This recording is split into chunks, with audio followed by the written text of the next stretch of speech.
Merhaba arkadaşlar. Hoş geldiniz. Bugün sizlerle sevgili eşim kanalın yönetmeniyle uzun zamandır üzerine konuştuğumuz, sohbet ettiğimiz bir konuyu gündeme getireceğiz. Kanalımızdaki diğer videoların bir serinin devamı niteliğinde. Hani Evet. neden Biz konuşurken hani eş seçimi, neden çocuk sahibi olmuyoruz, akrabalarla ilgili düşüncelerimiz gibi bir serimiz var. Onun bir devamı olarak niteleyebilirsiniz. Konumuz nedir sayın yönetmenim? Konumuz hepinizin aslında son birkaç yıldır bence fazlaca maruz kaldığı. İşte bir tarafta alfa erkek, beta erkek, erkekler yumuşadı mı? Yok hayır erkekler erilleşsin. Bir tarafta işte kadın nasıl olmalı? Kadınlar işte dişil enerjinizi konuşturun ama diğer taraftan da bir feminizm dalgası ama bir taraftan sanki böyle feminizmin de tam karşısında, hatta son yıllardan yine Twitter'da işte ya da ne bileyim TikTok'ta çok dalgası geçilen thread wife, traditional wife, hani geleneksel ev hanımı kalıplarına tekrar bir geri dönüş, böyle bir savrulma var.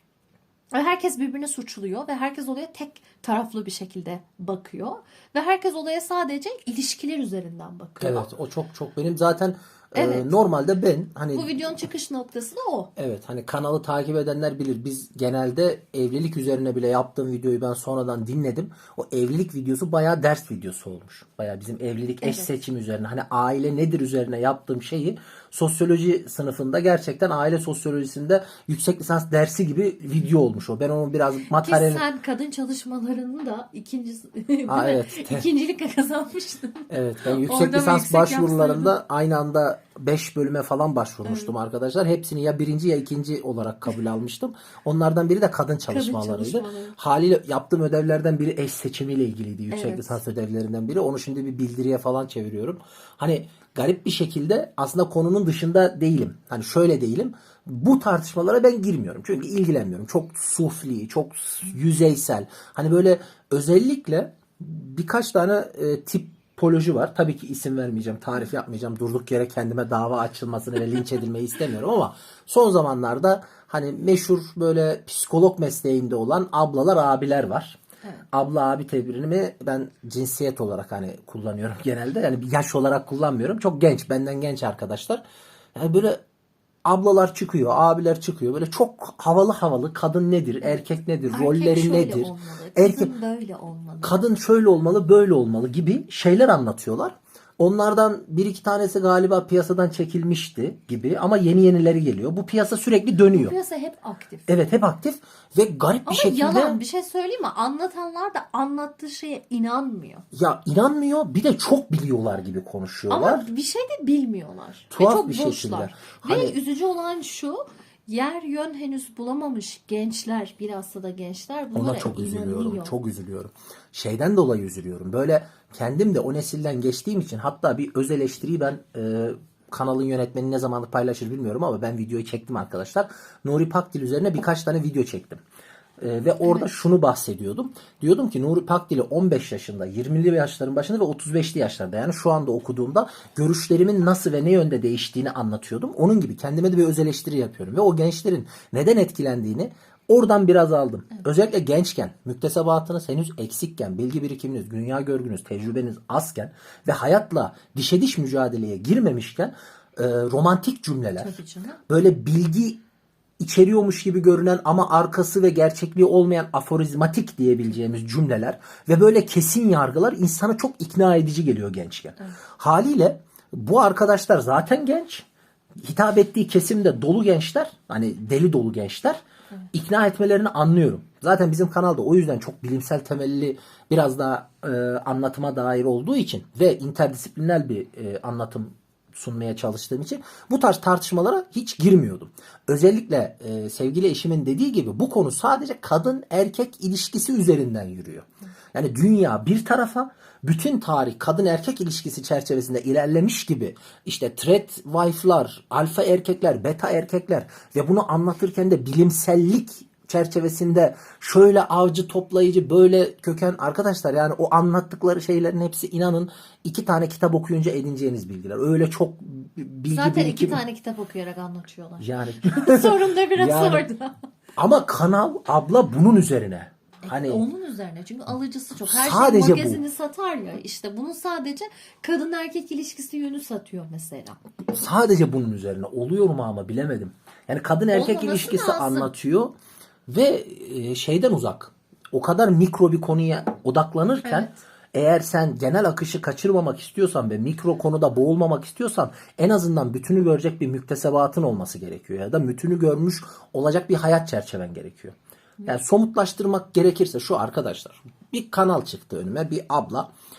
Çok da güzel sesi var. Giyimi kuşamı da iyi. Görseli de iyi yani. Hani vitri de iyi. Benim gibi böyle sadece bozuk bir tınıyla hani bütün gün dert anlatmaktan yorulmuş, yorgun bir zihinle ya da sesle boş bir Güzel, masaya onlar bakarak stüdyolara anlatmıyor. giriyorlar. Böyle Karşılarında stüdyo çok var. güzel Yani kameralar kuruluyor. yani ışık düzeninden tut da ablanın pudrasına kadar vitrin Tabii çok canım. güzel. Ve belli ki bir metin yazılmış. Benim gibi irticalen de konuşmuyor. Hani benim gibi bir kitap üzerinden 2 saat sunum yapmıyor Son kafasına. model mikrofonlar, Tabii, yaka tabii. mikrofonlarıyla. Çok böyle havalı. Görsel çok iyi. Ona iyi. çok böyle altını çiziyorum. Hani abla yani gerçekten bir ara çok iyiydi yani. Hani sunum iyiydi. Görsel iyiydi. Evet. Ses tonu iyi. Metin çok güzel ezberlenmiş. Yazılmış. Hani onu kesiltilerden anlıyorsun. Ve böyle ezberden biraz da hızlandırınca vay be ne biliyor gibi oluyor da. Tabii. Mevzu şu ablacım. Ablacıklarım. Ablacım, abiciklerim. abicim. Mevzu herhangi bir konuda sadece kadın erkek ilişkisi bağlamında açıklanamaz. Toplumun genel bir yozlaşmışlık durumu var. Yani temel cümlemizi koyalım onun üzerine gidelim. Bazı videolarda da anlatıyorum ben ya. Toplumun genel bir yozlaşmışlık durumu var. Yozlaşmışlık durumu sadece erkeklerin tırnak içinde söylüyorum. Erkeklerin kadınsılaşmasında, kadınların erkeksileşmesinde değil. Yani yozlaşma durumu iktisatta var. Kadın erkek ilişkilerinde var. Aile ilişkilerinde var. Toplum ilişkilerinde var. Ekonomik sistemde var. Toplumun genel bir yozlaşması var. Ben bunu zaten kabul ediyorum. İkinci sıkıntım şu benim bu konuyla. Bu ablalar böyle 2 tane kitap okuyup, abiler 2 tane kitap okuyup böyle çok bilimsellik gibi konuşuyorlar ama bilim felsefesinden haberi yok. Hele sosyal biliminin felsefesinden haberi yok.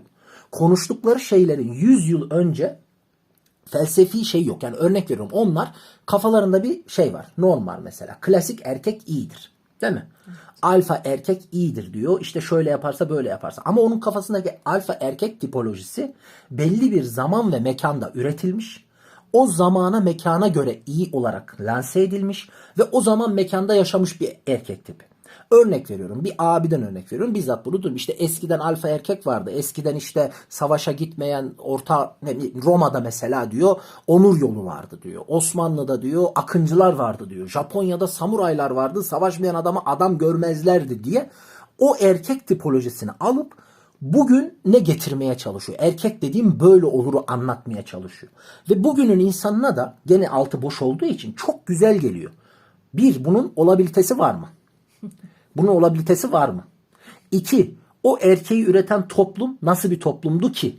Dikkat ettiyseniz Japonya diyor, Roma diyor, Osmanlı diyor. Dikkat ettiyseniz klasik dönemin erkek tipolojisi. Yani sanayi devrimi öncesi insan ilişkileri ve üretim teknolojileri bambaşka bir yerde. Sosyal normlar başka bir yerde. Din durumu başka bir yerde. Yani her şey başka bir yerde. Yani o erkeğin bugüne gelmesi önemli değil. O erkek tarihin o döneminde bir değer üretmiş. Dediği doğru şey açısından da doğru yanlış da demiyor. Ama o dönem için Heh, doğru. onu diyorum. Hani dediği de doğru. Bak diyor bu erkekler diyor kendileri ve toplumları için bir şey yaptı diyor. Doğru. Hani doğru ama o erkekle bugünün alakası yok. Bu abilerde, ablalarda. Çok aslında hani bilmiyorum böyle bir terim var mı ama sosyal anakronizm gibi bir şeye giriyor bence bu. Tarihsel anakronizmi sosyal anakronizm olur mu? Evet. Olabilir. Hani o çünkü tarihsel olan çok kolay göze çarpıyor zaten Doğru. ya. Çok hani çok. işte bugünün değer yargılarıyla geçmişe bakmayın diyoruz. Bunu başka eylemlerde bunu söyleyebiliyoruz. Doğru. Ama söz konusu buna gelince bu söylenmiyor. Ben bunu çok Zaten duymadım. ben ona gıcık oldum. Bunları anlatanlar böyle tarihteki bir olayı bütün bağlamından koparıp bugünün içine şöyle atıyor. Şöyle atıyor. Şöyle Diyor ki atıyor ama uysun. onu üreten, onu besleyen, onu yaratan ne toplum o toplum, ne sorunlar o sorun. Mevzu şu. O erkek tipolojisini üreten bir zaman ve mekan vardı ve o toplumu yaratan ben zaten diğer videolarda hep bunu diyorum. Başka bağlamda da söyledim aşkım. Yani mesela örneğini verdim hatta. Evlilik meselesini verdim. Ya bizim hukuk normları dediğimiz, hatta eleştirisinde verdim galiba Nuri Pakdil'in kitabında. İzlersen sen de yaparsın. Orada klasik bir şey var ya, artık bana gına geldi. İşte Türk milleti İsviçre yasasıyla yapan, Alman yasasıyla ticaret yapan yani hani orada mı kaldın ya? Hani hala mı oradasın? Orada eleştirirken şunu dedim. Arkadaşlar siz yanlış anlıyorsunuz. Olayı yanlış yerden yakalıyorsunuz. Hukuk kaideleri, güncel hukuk yani yazılı hukuk kaideleri öyle normatif değerler içeren şeyler değildir. Normatiften kastım ne? Yani zaman ve mekan üstü ilelebet geçerli olacak etik kurallar, insanın özüne dair, varoluşuna dair değerler değildir. Hukuk kaideleri, yazılı hukuk kaideleri geçicidir. Ve değeri nereden anlaşılır? Bir toplumu ne kadar bir arada tutabiliyorsa, bir toplumda ne kadar soruna cevap verebiliyorsa, ne kadar işe yarıyorsa, çok güzel söyledin aşkım, ne kadar işe yarıyorsa o kadar vardır. Yani günümüzde, hatta bizzat şu örneği verdim. Ya dedim, bugün dedim uzay hukuku gündemde. Artık uzayın paylaşılması, uzaydaki ticaret. Ya dedim sen şimdiden akıllı ol. Bir Türk münevveri olarak, bir Türk devlet adamı olarak. Sen bu konuda bir politika öğret dedim. Sen bu konuda bir politika öğret, bir hukuk eğitimi aldır. Ya uzay hukuku Türk hukuku olsun ve emin ol dünyanın her yerinde ya çünkü herkes olur bu sefer. Kimse tekerleği sıfırdan icat etmez. Kimse etmiyor. Böyle Mevzuyu anlatmak için Bunun söyledim. Bunun mantığı da yok çünkü. Ya insanlar olayı, hep dediğim gibi arkadaşlar, olayı felsefi zemininden, ihtiyaçlar hiyerarşisinden çıkarıp sadece sonuca odaklı konuşunca işte bu dediğim kadın erkek ilişkisinden tut da yani o hukuk normlarına kadar yanlış konuşuyor. Ya dedim tamam, Osmanlı hukuku, hatta o örneği orada da verdim. Roma hukuku gerçekten bir hukuk üretti. Tabii. Sorun çözdü. Yani bugün herhangi bir Romalıyı duyuyor musun? Ben Alman ticaret kanununu istemiyorum diye yırtındığını, benim Roma hukukum vardı dediğini. Yok. Niye? Çünkü Roma hukuku geldi ve dedi ki sen vatandaşsın, sen vatandaş değilsin. Senin hukukun bu, senin hukukun bu. Ama ben hepinize eşit hukuk uygulayacağım dedi. Bu hukuk eşitlikli miydi bugünden bakınca? Değildi. Köle vardı, serf vardı. Patriarka diye bir şey vardı. Hanenin sahibi karısı dahil bütün çocuklarının malı gibi görüyordu. Bunları anlattım ben. Ama mevzu şuydu. Geldiği yerde hiçbir geçerliliği olmayan kabilevi hukuk olduğu için bu hukuk üst norm hiyerarşisi oldu ve geçerli oldu. Ve o günün sorunlarını çözdüğü oranda da kaldı. Ondan sonra Osmanlı hukuku geldi. Aynı bunu anlattım aşkım. İstilamet politikası deyince herkes bizim özellikle sağ muhafazakar çevreden diye anlatıyorlar. Çok romantik bir yerden alıyorlar. İstilamet politikası ne? Osmanlı Balkanlara gitti, onlara iyi davran. Ya iyi davranmak ne? İyi davranmak soyut bir kavram. Ne yaptı dedim, hatta sipahiler gelip serflerin başını mı okşadı? Yapmadı. Ne yaptı? Onlara bir hukuk uyguladı. Bu hukuku oradaki serf, köylü kendine uygulanan sömürücü hukuktan daha fazla benimsedi ve bura iyiymiş dedi. Çünkü dedi ben senyörün hukukuna tabiyken dedi, angarya var dedi, benim hiçbir can mal güvenliğim yok dedi, din hürriyetim yok dedi, ben dedi malımın mülkümün hepsini veriyorum dedi, insan hakkım yok dedi, değil mi? Bunlar yok dedi. Osmanlı ne veriyor dedi? Tamam kardeşim sen dinini yaşa diyor. Tamam sen diyor işte bana vergini ver, ben sana karışmam diyor. Kendi iç cemaat hukukuna tabisin, ben seni İslam hukukunu da yapmam, sen git kilisende yargılan diyor. Ama diyor ben haftada işte senede şu kadar vergini alırım, bir de şunu alırım diyor. Adam o zaman şöyle bir terazide tartıyor ve diyor ki bu taraf iyiymiş diyor, bu tarafa yayılıyor. Bu ne zamana kadar geçerli oldu? Şimdi bu arkadaşların kafasıyla gitsem desem ki ben Balkanlarda istilamet politikası uygulayacağım ve o hukuku bugünkü Balkanlara uygulayacağım desen, adam sana bir yeriyle güler. Yani ulus devlet olmuş, kendi vatandaşlık hakkı var değil mi? Yunan olmuş, Bulgar olmuş, Roman olmuş. Komada mıydın? Yani bu gerçekten hani bu örneği vermemin sebebi şu arkadaşlar. Çok iyi anlattığını düşünüyorum. Kafalar bu derece yanmış. Yani zamanında iyi olan bir şey ilelebet iyidir gibi algılanıp statikleştiriliyor. Halbuki o zamanın ve mekanın ürünü olduğu unutuluyor. Sonra zaman ve mekan üstü bunu uygulayalım. Nuri Pakdil de onu eleştirirken işte İslam konusunda bu konuları konuşmuştum. Aynı konuyu buraya bağlayacağım arkadaşlar. Yani alfa erkek tipolojisi diye abla böyle gözünün içine kameraya baka baka alfa erkek şöyle mücadelecidir, böyle iyidir. Hani alfa erkek tuttuğunu koparır.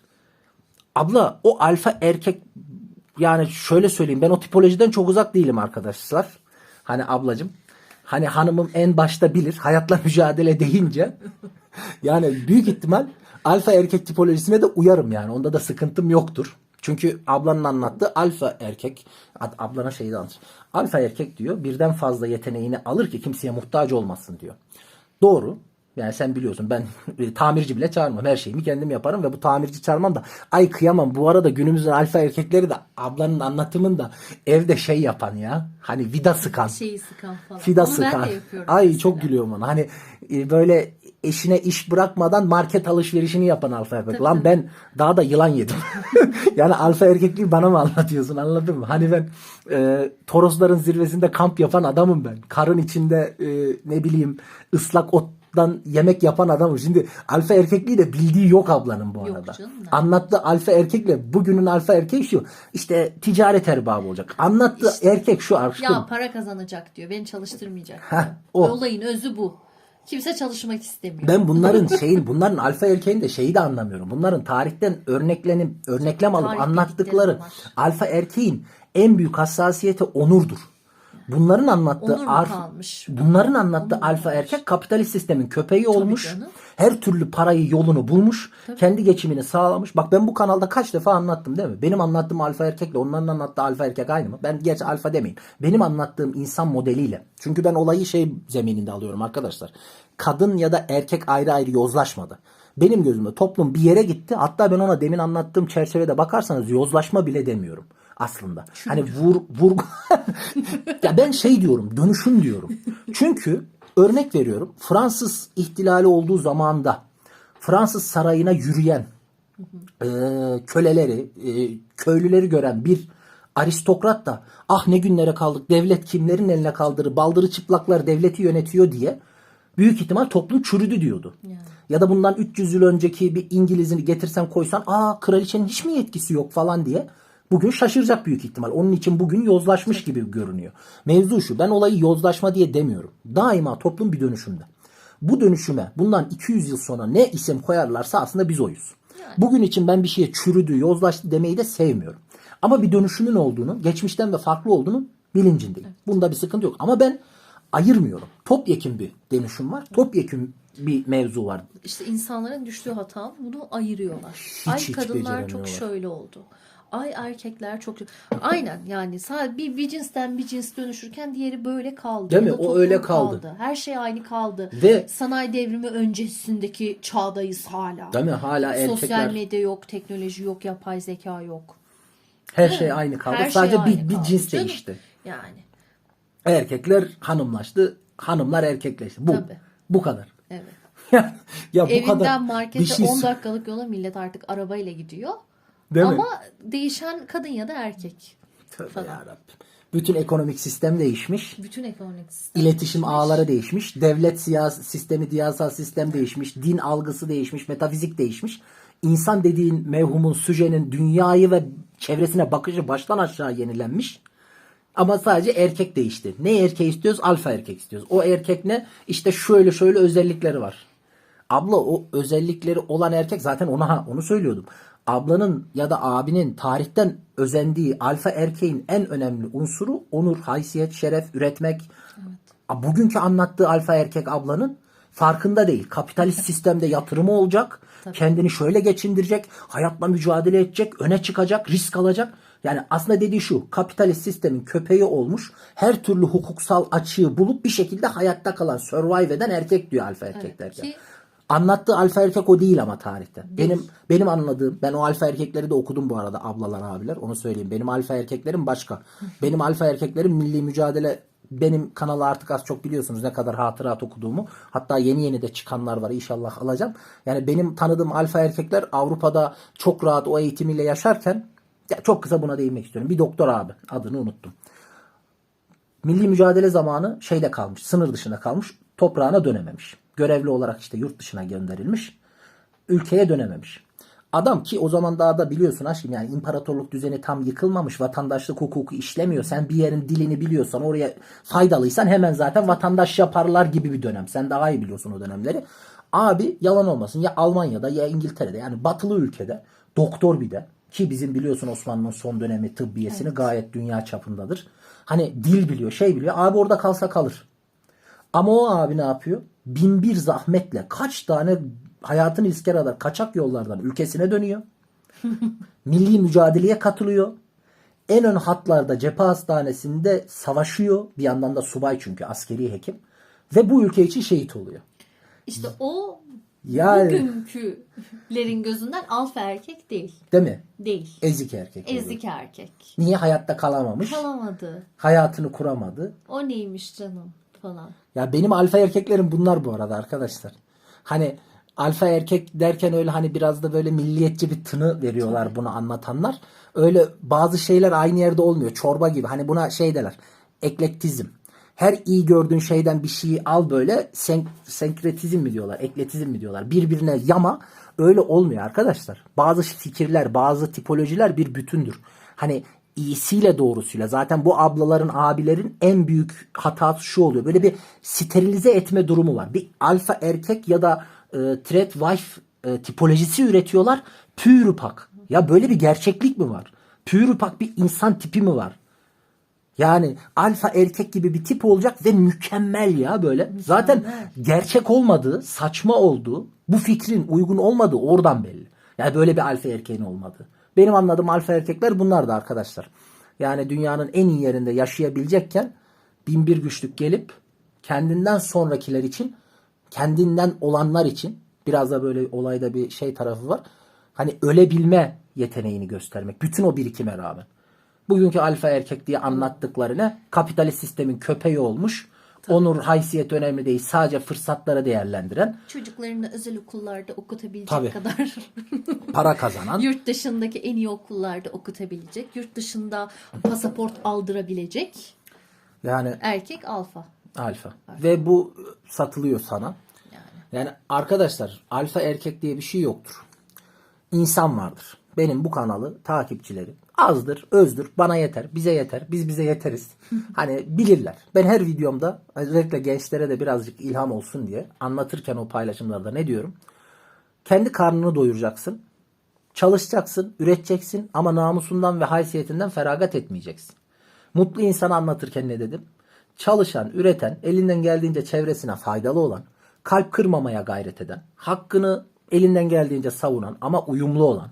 Hani bir yandan da hani bunu anlatınca da her boka sıçrayan değil yani. Bir şekilde bu hayatı üretken ve mutlu bir şekilde yaşamaya gayret eden, kendi ayakları üzerinde durabilen, insanlara çok bağımlı olmayan, sorunlarını ve sorumluluklarını bilen, bunlarla yüzleşebilen, gerektiğinde kendi kendine kalıp kendini dinleyebilen, mücadeleci insan tipidir. Ama bunu yaparken asla haysiyetinden ödün vermez. Kapitalist sistemin köpeği olmaz. Bu anlatılan alfa ipek birçok videosu önüme çıktı artık herhalde. Algoritmanımın da artık engelliyorum önüme çıkmasını. Çünkü rahatsız oluyorum. Algoritmada peş peşe aynı şeyleri veriyor. Çünkü bunların anlattığı alfa erkek tipolojisi kapitalist sistemin köpeği olmuş bir tip. Ve ben çok rahatsız etmeye başladı. Yani ben bunların gözünde alfa erkek bile değilim aşkım, öyle söyleyeyim, bu tipolojilerin gözünde ben. Çünkü benim sabit bir gelirim var, bir maaşım var, onun dışında bir şeyim yok. Ama elimden geldiğince üretmeye Memurlar çalışıyorum. direkt Ya. zaten beta falan. Memurlar zaten insan değil bunlara göre, yani hani risk alamıyoruz çünkü ne yapalım? Ya biz zaten kötüyüz onların gözüne, zaten bize bakmayın. Hani mesela şey de İşin anlatıyor. kötüsü bu. Sen de kötüsün. Ben de kötüyüm. Herkes de kötü. Kimse yaranamıyor. Çalışsam bir dert, çalışmasam bir dert. Ama bir alfa erkek var. Kim o alfa erkek? İşte Kim? anlamadım, Nerede tanımadım o alfa ama. erkek? Bir de alfa erkek monogam olmaz. Ha mesela çok güzel Evet. bir yere değindin. Ablalar, abiler bunu çıkıp böyle çok iyi bir şey gibi anlatıyor. Alfa erkek arkadaşlar. Anlatırken kendi de anlatıyor. Evet evet. Ya hiç belgesel de mi izlemedin? Değil mi? Hiç mi izlemedin? Aç. Şempanzelerde alfa ne yapıyor? Harem. Hayatını izle. Harem kuruyor. Harem kuruyor. Tamam. Ve bunu savunan bir abla bu noktadan pek bahsetmiyor. Anlatırken şey anlatıyor. Kadın işte hipergamdır. Dolayısıyla bir erkeğe çekilir, monogamdır falan diye anlatıyor. Alfa erkeği anlatırken onun zaten diyor çevresinde kızlar vardır. O yüzden dolayı Herkes kimse onu ister. Ama kaybetme bir kişi ister. korku Yok. kaybetme Öyle bir şey korkusu yoktur. O yüzden dolayı sen dişil enerjini öne çıkarırsın, onu sahiplenirsin falan. Bunu abla güzel anlatıyor da abla sen öyle bir adam mı istiyorsun deyince de bir şey der mi bilmiyorum. Sormuyorlar ama. Yani. Hani gerçekten gözü sürekli adam sana bu tarzda bir adam şey diyebilir, kardeşim ben alfayım.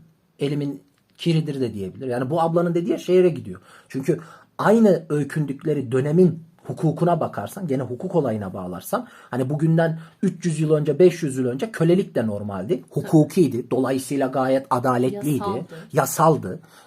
Çok eşlilik de vardı.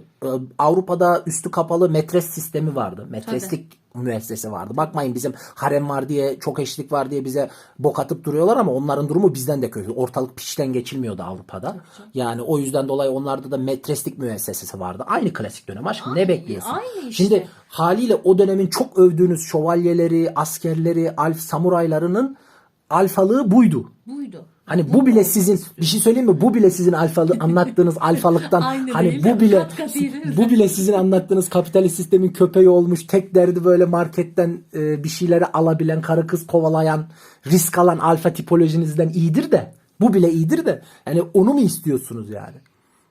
Yani hiç bu taraflar anlatılmıyor anasını satayım. Erkekler eril oldu. Alfa erkeğin köpeğiyiz. İyi olun bakalım. Ondan sonra bu erkek gecenin bir yarısı ben sana hesap vermem, eve bağlı olmam deyince ne olacak? İşte Alfa onu erkek deneyecek monogam ama. olmayacakmış. Yani. Bu noktada seni dinlemek istiyorum aşkım. Kadınlar ne istiyor bu konuda ben anlamadım.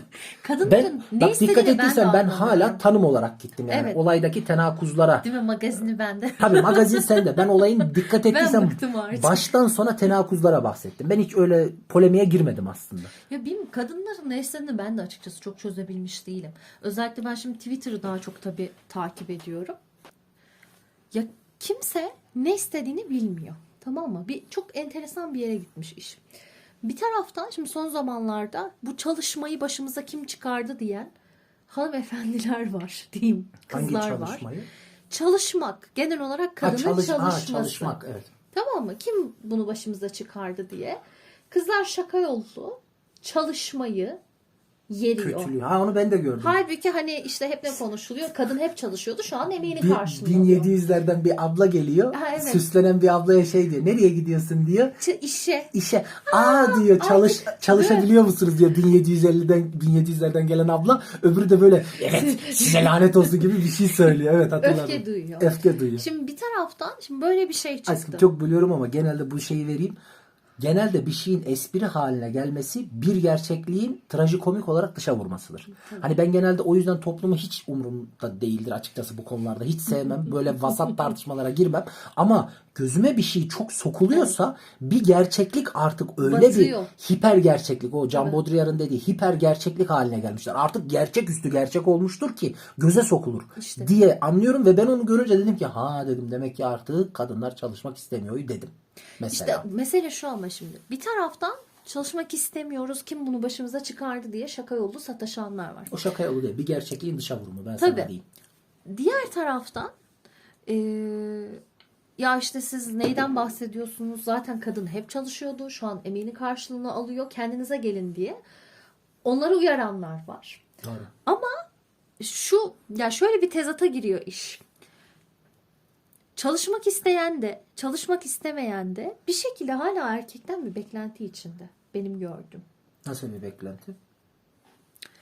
İşin dediğim gibi garip yanı şu. Kadınlar daha kendi içinde henüz bir ortak müşterekte buluşamadı. Hala tartışmalar devam ediyor.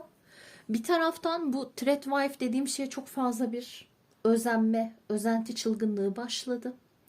Ev hanımı olalım, kendi evimizde kalalım, işte ne güzel evimize bakalım, çocuklarımıza bakalım, yemeğimizi pişirelim. Ama işte kocamız da alfa olsun. Şimdi o koca alfayken o şey ne kadar olabilecek ben onu anlamıyorum. Ben daha alfayı eleştirdiğim gibi o thread ablaların thread'den anladığı ne? Hani böyle fırında börek yapmak, bulaşığı makineye dizmek değil yani. Thread wife deyince nehirden su çekiyorsun. O yok işte. Böyle çamaşırları elde karlı suda yıkıyorsun. Fırın yok, közde hayır. ateş yakıyorsun. Bak o yok. Hani her şeyin en güzeli olacak. 17 yaşında doğurmaya başlıyorsun. 30 yaşında 45 yaşında hastalıktan ölüyorsun. O yok. Hani öyle bir thread wife mı? O yok Benim işte. bildiğim thread wife'ler o çünkü. Her şey çok güzel olacak. Her şey müntazam olacak. Koca her şeyi tamam edecek. Hiçbir şekilde kadın işte eve gelen faturadan kadının haberi olmayacak. Çok övülen bir şey. Faturayı kadın bilmeyecek. Faturaları erkek ödeyecek. Kirayı erkek ödeyecek. Kadın hiçbir şekilde işin maddi tarafına karışmayacak. Ama bir taraftan da el üstünde tutulacak. Pamuklara sarıp sarmalanacak. Alfa olan erkek her şeyi ona getirecek. Vallahi Şimdi bilmiyorum. az önce konuştuğumuz yere gidiyor yine. Dediğim gibi Şimdi benim Threadwife prototipim annemdir. Sabah 5'te Ne 6'da yapar benimle beraber Threadwife? tarlaya gider.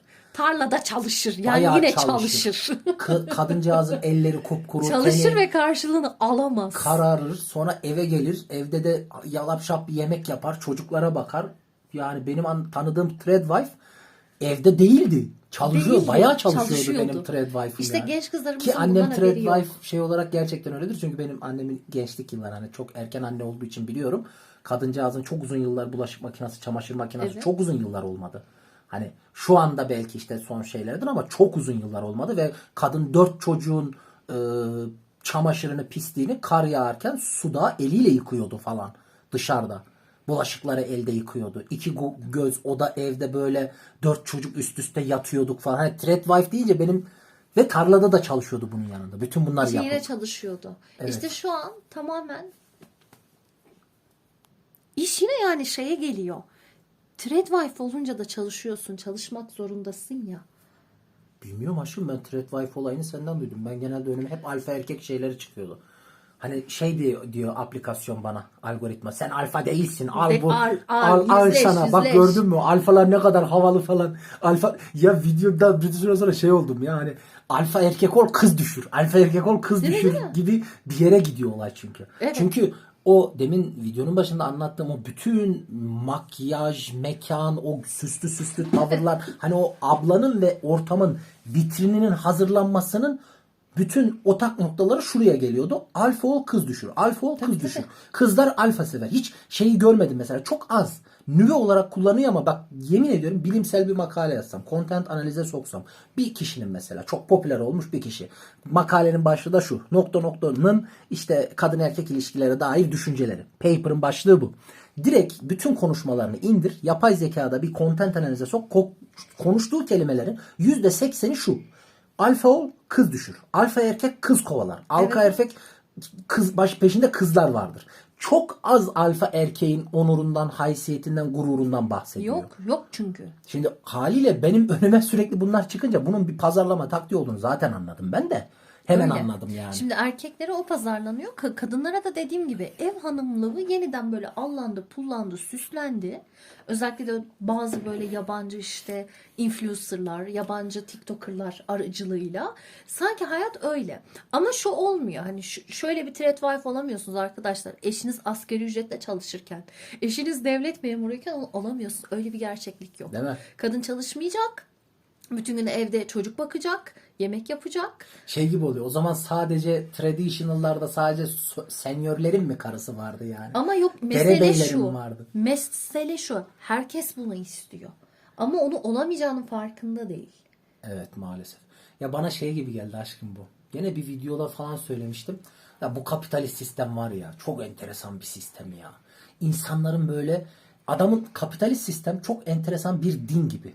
Hani haramı günahı olmayan, kutsalı olmayan, Evet. her şeyi çıkarına kullanabilen bir Her şey din gibi mübah. ya. Ya garip bir din. Niye dedim bunu biliyor musun? Yani gene bu alfa erkek meselesinde çok az değindiğim bir örnekti galiba. Burada daha çevrece şey yapmak istiyorum.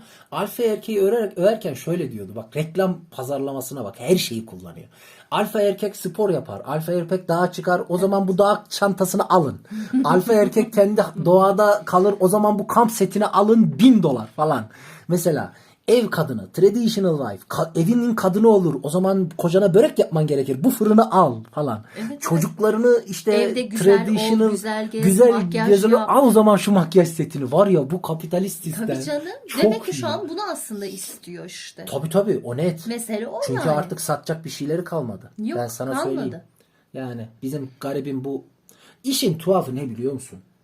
Çok bir yandan da üzülüyorum. Ya büyük ihtimal bunu böyle alfa erkek traditional wife diye böyle dediğim o vitrini sağlayan ablalar, abilerin hiçbiri de ya biz bunu anlatıyoruz ama bunları tekrarlıyoruz ama bunlar nereye gidiyor? Bunu birazcık Yok, deşelim. niye düşünsün? Onun oradan para Kıyamam. kazanmanın Şeyden peşinde. deyim de değilim ama bunlar böyle aşırı kötü niyetli falan gibi Hayır, düşünmüyorum. tek ben. amacı çocuk orada bir şey bulmuş. Ondan para kazanacak. Mesela Kıyamam ya. o da muhtaç. O da alfa değil günün sonunda. Yazık be. Değil. Sadece para kazanmaya ihtiyacı. Ama çok üzücü değil mi ya? Çocukları bu sistem nasıl bu hale getirdi ya? Yani bu sistemin hiçbir kutusu alıyor. Gelmesinler. Gelmesinler tabii aslında yani. Gelmesinler. Yani al alfa ol, spor yap, o zaman bu dumbbell seti ev spor seti. Neden? Çünkü alfa erkek spor yapar falan. Alfa erkek birden fazla kadınla date'e çıkar. Değil mi? Etrafı doludur. O zaman bu arabayı al. Alfa erkeğin son model arabası olur. Alfa erkeğin alternatif şeyleri vardır. O zaman yatırım. Bak burada da arada da kripto para markası çıkıyor falan. Evet. Reklamı çıkıyor aşağıda. Ya buna düşülür mü ya? Düşülüyor.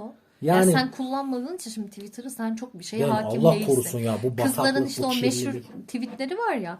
Eskiden bu hep şeydi. Daha bundan 5-10 sene önce sadece atıyorum işte 1.80 geniş omuz kumral. Allah Allah, tarif çok tanıdık. Tarif evet. Önceden tarif bu kadardı. Artık iş şuraya gidiyor. Mesela borsada yatırımı olan, işte kendine ait evi olan, bilmem ne marka arabası olan, anneye babaya hürmet eden ama onlardan uzakta olan. Bak dur. Ha, Geliyor bak. süper süper. Bak Devam et. geliyor. Evine işine bağlı, sadık. Ha. Ama çocukların bakımına da yardımcı olan. Ay, Yani çok iyiymiş lan. tabii bak ama alfa. Bak çocuk bakıyor ama alfa. Ondan sonra karısını kimseye muhtaç etmeyen, çalıştırmayan. Ama bak tekrar ediyorum, kimse memur eş istemiyor hala. Askeri ücretli eş Aşkım bunu istemiyor. sağlayacak bir memur yok. Yok. Hangi Borsada memur yatırımı sınıfı? olacak, evi olacak, Hangi arabası memur olacak. sınıfı bilmiyorum ama Yok, memur beğenilmiyor zaten. canları sağ olsun. Öyle bir gerçeklik yok. Kimsenin beğenilerini Çok yargılayacak uzaklaştın şeyim yok. mikrofondan ama biraz Ha, yaklaş. pardon. Çok uzaklaştın iyice. Kimsenin beğeni yargılarına, hani beğenilerine şey değilim yani. Sen beğeniyor musun beni? Beğeniyorum. Tamam. Benim için yeter. Ben gördüğünüz gibi alfalıktan çok uzağım arkadaşlar. Ben neydim? Beta mıydım ben? Seni ben herhangi bir kalıba sokmuyorum. Yok, ben bunlara göre diyorum. Değil mi? Bunlara Senin- göre sen betasın galiba. yani. Ama nasıl bir betaysa da hani aynı anda 5 tane alfa karşısına gelse böyle hastanelik eder. Ama bununla da övünmez. Yok canım, ne gerek var? Kavgadan hoşlanmaz. Hiç hoşlanmam. Kavga Hatta iyi bir nefret şey değil. eder. Hiç sevmem. Ama işte yine buna göre işte kavga etmeli, kıskanç olmalı. Ama karısını güzel giydirmeli. Hani koruyacak, sahiplenecek. Ama ortaya da saçacak gibi mi? Anlamadım mevzuyu. Aşkım ben gerçekten anlamadım. İşte ben de anlamıyorum. Bakıyorum geçiyorum. Ya sen gerçekten yani şeyi görsen, ne bileyim, mesela bir grup var. 30'larında kadınlar, evli kadınlar bunlar. Tamam. Şimdi Twitter'da artık topluluklar var. Onu ben de yetişememişim. Hala anlamaya çalışıyorum ne olduğunu. Ben hiç yok. Topluluklar mesela diyor, ha kızlar diyor, eşimle diyor şöyle bir olay yaşadık diyor. Sizce işte ne yapmalıyım? Akıl veren kızlar da 18-20 yaşında. Mükemmel. Mükemmel Bence ya. şöyle Bir yap. şey demedim ben. Bence böyle yap. Abla boşan. Abla şunu yap. Boşan. Abla bunu. Tabii canım yani. Ne çok yapmış boşan. adam ya? Bilmiyorum artık. Yani boşanmak o kadar kolay bir şey mi? Bilmiyorum. Bilmiyorum. Ben de bilemedim şu an. Ben de bilemedim. Ama yok, iş nereye ev? Kimse durup kendi hayatını kendi gözden geçirmek istemiyor. Her şey ortalıkta. Erkekler de aynı şekilde. Kızla arasında bir şey yok. Kızlar, oğlum sizce bu kızla olur mu? Bilmiyorum, al karşına bak, o kızla olur mu? Yani 1 milyon kişinin önüne de saçma mesela o durumu. Tuhaf geldi bana ya. Böyle bir durum var. Yani işte ne bileyim, çok güzel anlatıyorlar ama. Böyle Ama çok- bakınca reklam Evet. şeyi çok iyi. Yani ben hep alfa erkek tarafı çok önüme çıktı. Dediğim gibi algoritma bana sen pis beta biraz alfa izle diye herhalde onu anlatıyor. Dediğin o traditional wife'lar ya da ne bileyim bunu beğenen kadınlar, hani bunu anlatan, alfa erkeği savunan kadın erkek önüme çıkıyor ama bunun karşıtı olan ne bileyim işte feministler de çıkıyor bazen. Onları da zaten anlamıyorum. Feministler de başka bir yerde. Hani kadınlar diyor erkeklerin yaptığı her şeyi yapabilir. Yapabilir de yapmak ister mi? Tamam, yapabilir. Ben buna peşinen itiraz etmem mesela. Bu konuda da birazcık konuşmak isterim açıkçası. Hani we can do it var ya. evet. Tamam. Ama o we can do it'i yapan ablanın da zamanın kapitalist sisteminde ya da kapitalizmin yandan yemiş Taylorizmci Sovyet sistemindeki sömürü düzeninin bir parçası olduğundan haberi var mı acaba? Hani kadınları daha fazla sömürmek adına yapılan bir reklam olduğunu bilmiyor büyük ihtimal. Kadın hakkı zannediyor onu, sömürülmeyi. O yüzden diyor. Hani we can do it. Tamam da tamam yap. Yaptın mı? Yapmaya niyetin var mı? Yok. O da bir tuhaf. Yani ben İşte çünkü yok. Yavaş bazı yavaş oraya şeyleri geliyor mesele. ya ben özellikle yaptığım işleri çok ağır sanayi işleri de yaptığım için o ortamları Kadınlar yapar mı? Yapabilir. İstiyorsa yapsın. Ben buna dediğim gibi İsteyen yapsın işte. kategorik olarak karşı değilim ama çok da gönüllü olan kadın görmedim. Yani feminist ablaların da mesela tam ne istediğini anlamıyorum. Alfacı ablaların da nasıl bir erkek istediğini Ben de anlamıyorum. anlamıyorum. İş zaten şeye de gidiyor bu arada. Toplumun kafası çok karışmış. Çok karışık. Ortada bir şey var aşkım. Ortada bir Herkes her şeyin çok nasıl medeni diyeceğim şimdi yanlış anlaşılabilir. Çok bu yüzyıla ait istiyor.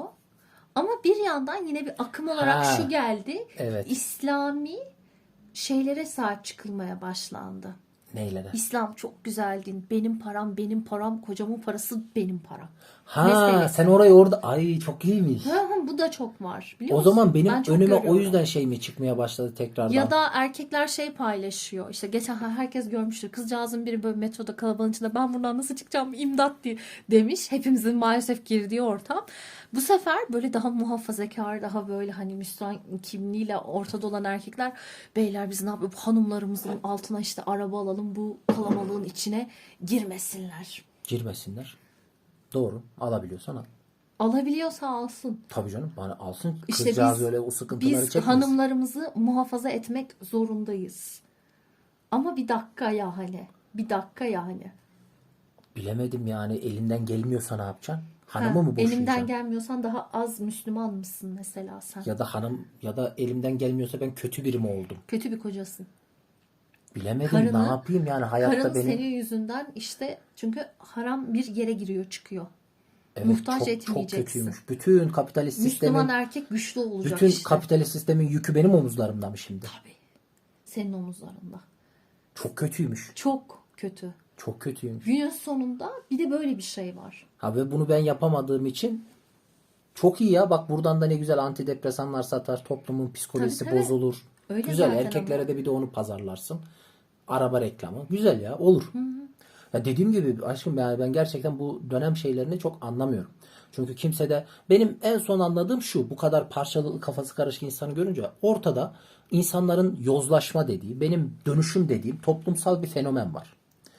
İçinde geldiğimiz kapitalist sömürü aşırı bireyselleşmiş sistem ki bizim işte kanaldaki Can Baudrillard, Zygmunt Bauman, Bayçulan, Erik Fromm hepsi bu konuları işliyorum zaten. Hani onlar işliyor ben de aktarmaya çalışıyorum. Son geldiğimiz tahlilde ortada dediğim gibi insanların yozlaşma dediği, bozuk sistem dediği, düzen dediği, benimse dönüşüm dediğim bir durum var. Ve benim anladığım kimse suçu üzerine almak istemiyor. Almıyor. Herkes birinin yüzünden diyor. Demin anlattığım o gene örneklerden birinde onu demiştim. Hani İslam konusunda bu muhafazakar arkadaşlar dedin ya ben şeyi anlatamadım. Çevreme de anlatamıyorum. Hani hiçbir şey tek başına bir toplumu ayağa kaldırmaz Tabii canım. ya da düşürmez. Yani bir topluma İslam dedin diye o toplum birden böyle zirveye çıkmaz. Ya da bir toplumda bir sorun varsa o biz Müslüman olduğumuz için ya da gayrimüslim olduğumuz için. Biz böyle ne bileyim işte daha kötü bir şey olduğumuz için değişmez. Ama işte o Nuri Pakdil'i şey yaparken okumuştum. Abi açıyor ağzını İslam diyor şey diyor ama İslam dediği hangi İslam? Ya işte Medeniyetimiz şu da var ya dediği hangi mesela, medeniyet? şimdi- Hiç o da belli değil kitapta.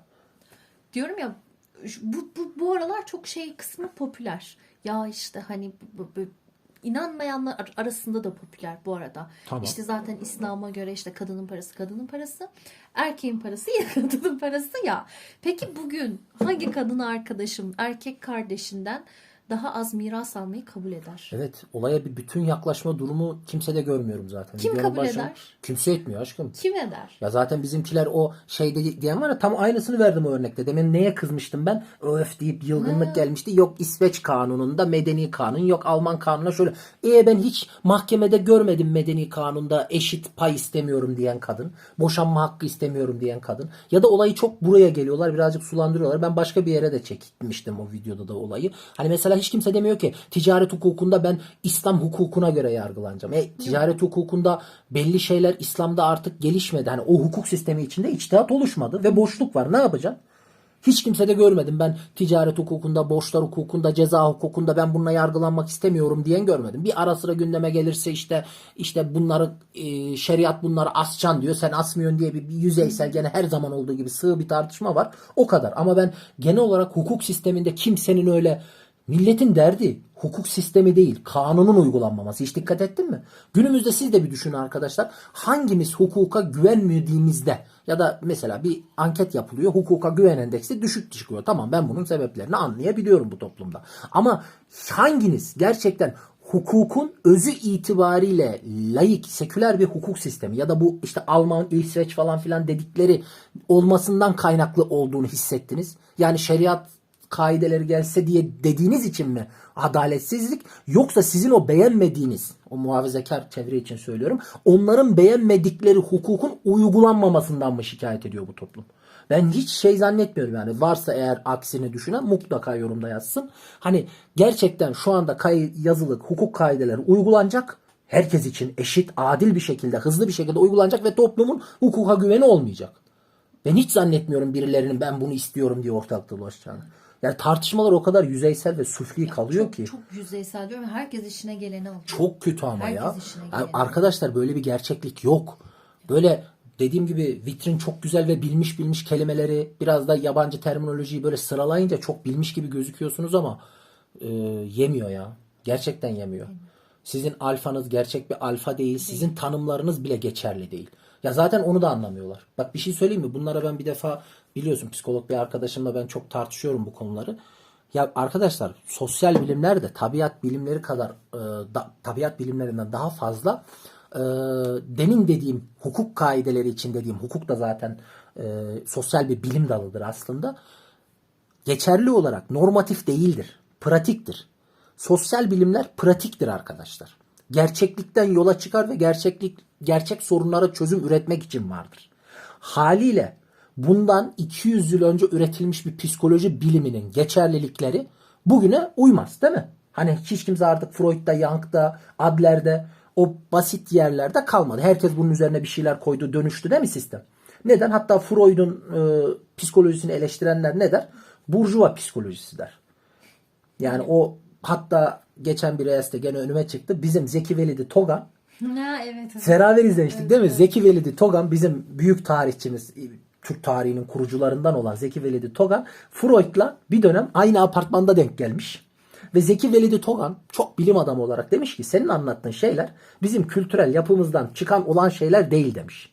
Ve ben zannetmiyorum ki Freud'un bilim adamı olarak buna itiraz edeceğini. Freud'un bilimi orta sınıfın yükselişe geçtiği burjuva psikolojisidir ve ürettiği metinler ona göredir. Ben mesela bir kitap alacaktım. Hiç unutmuyorum.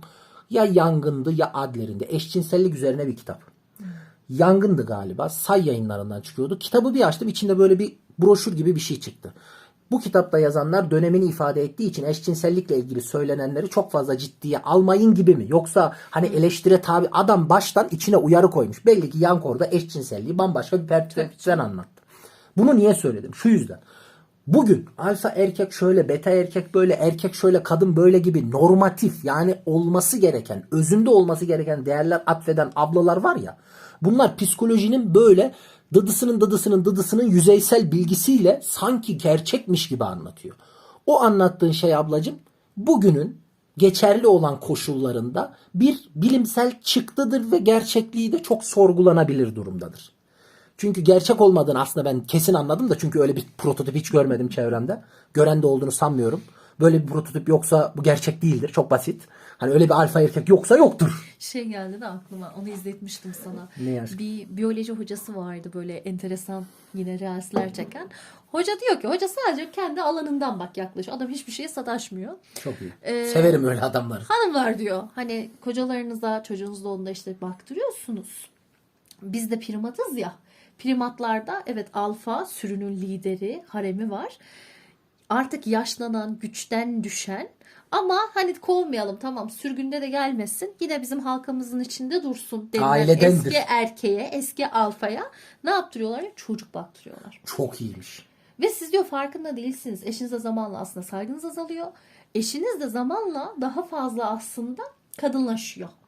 Altında kıyamet kopmuş. Adam sadece kendi alanı açısından bunu incelemiş. Şimdi eğer biz alfayı savunacaksak bu ne olacak? Bu nereye gidecek?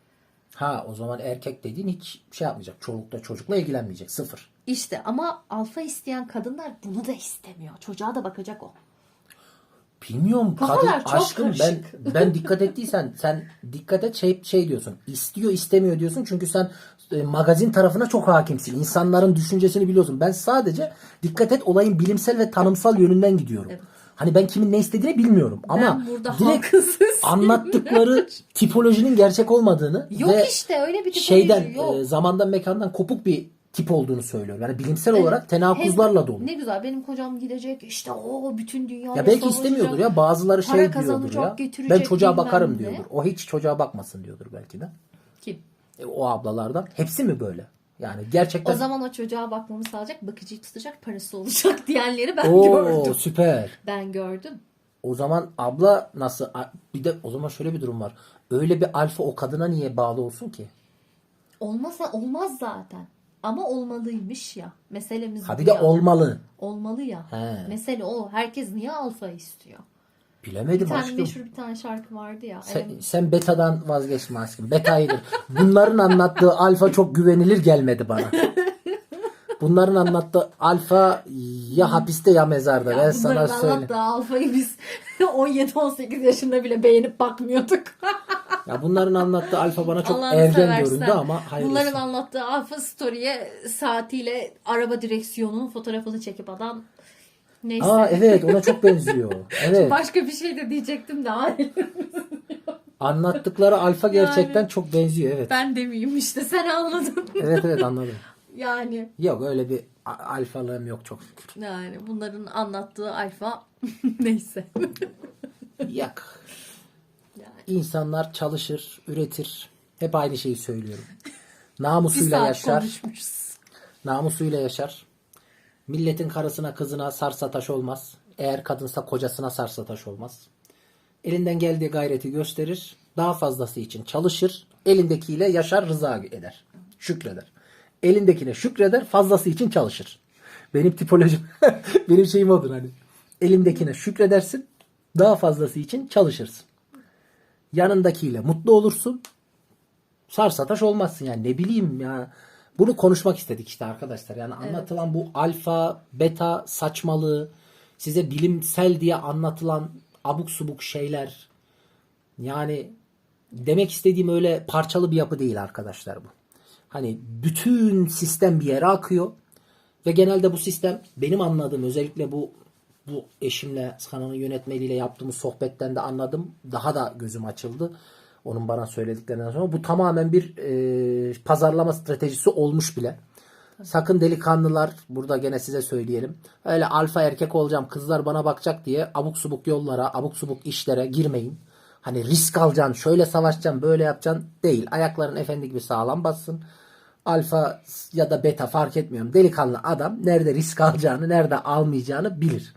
Risk alması da genelde belli bir değer üzerine olur. Etik değer üzerine olur. Bak en kaçırdığı yerde buydu bunların. Bunların anlattığı tipolojide alfa erkek kapitalist sistemin köpeği dedim ya altını çize çize. Aynı abladan, aynı abiden bunu savunandan şunu duymak isterdim ben ya. Kapitalist sistem için ne diyor?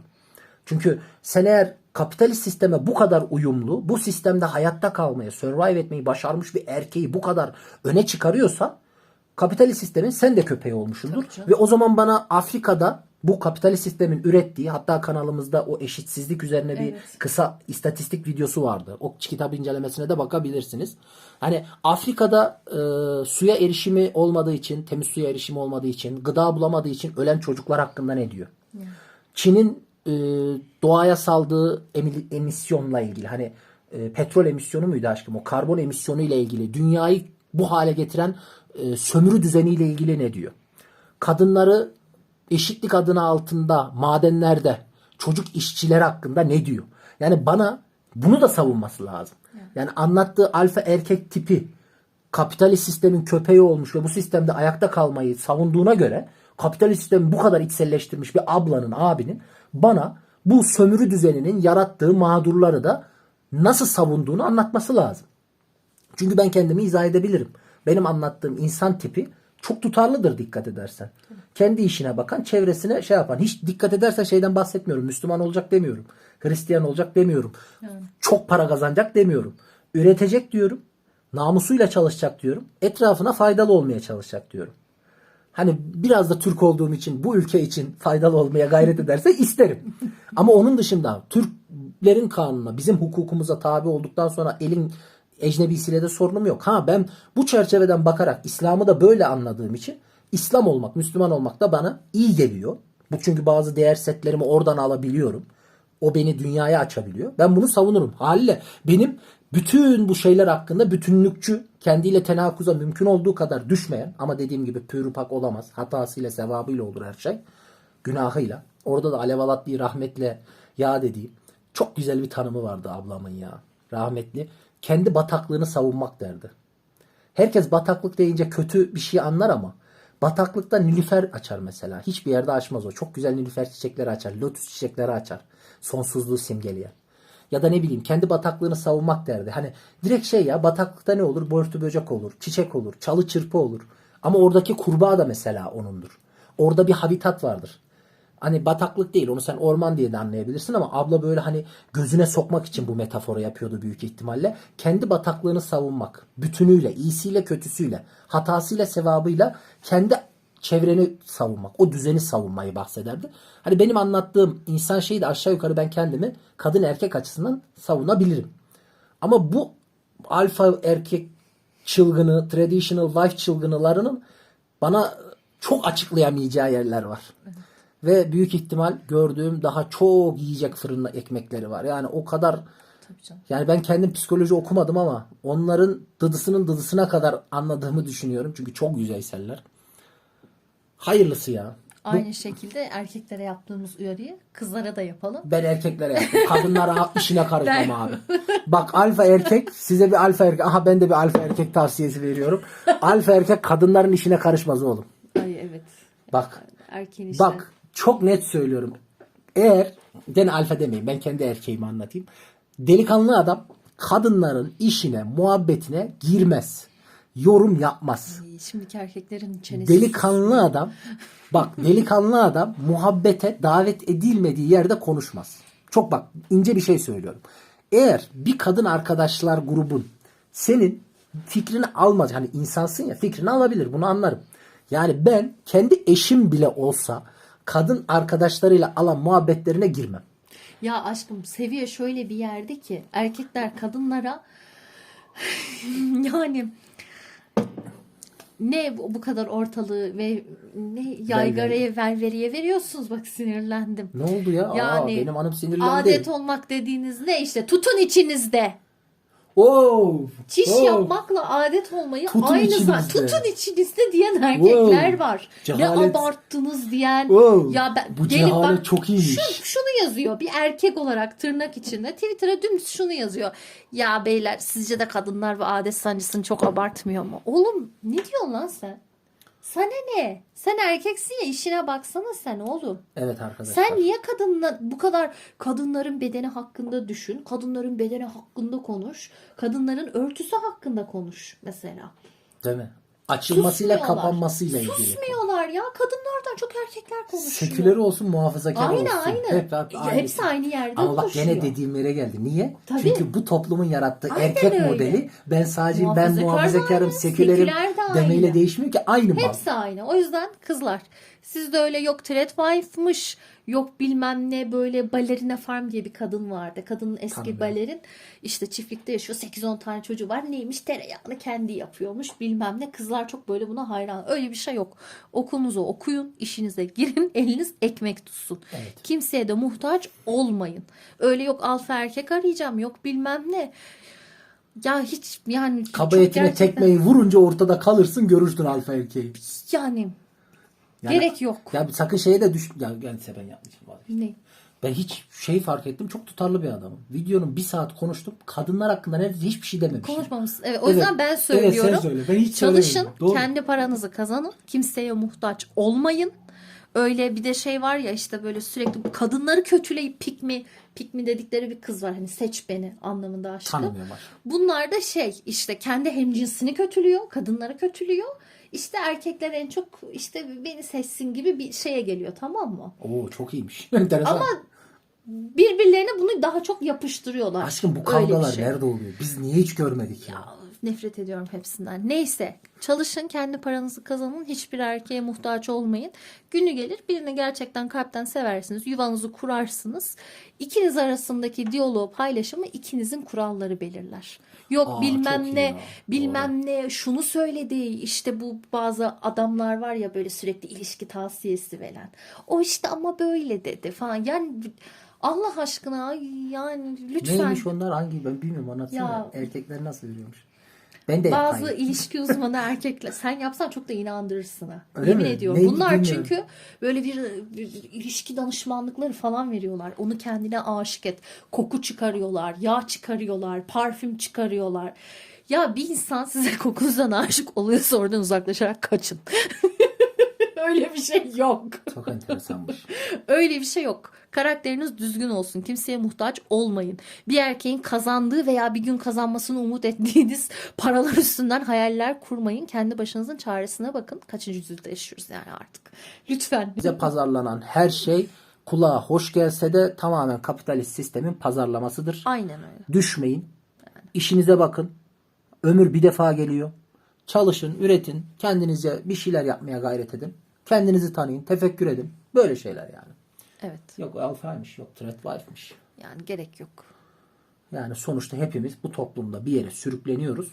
Ya bir defa bu tarz şeyler, hani sizin o kovaladığınız alfa erkekler ya da threadwife'lar tarihin içinde kendilerini öyle sınıflamadılar.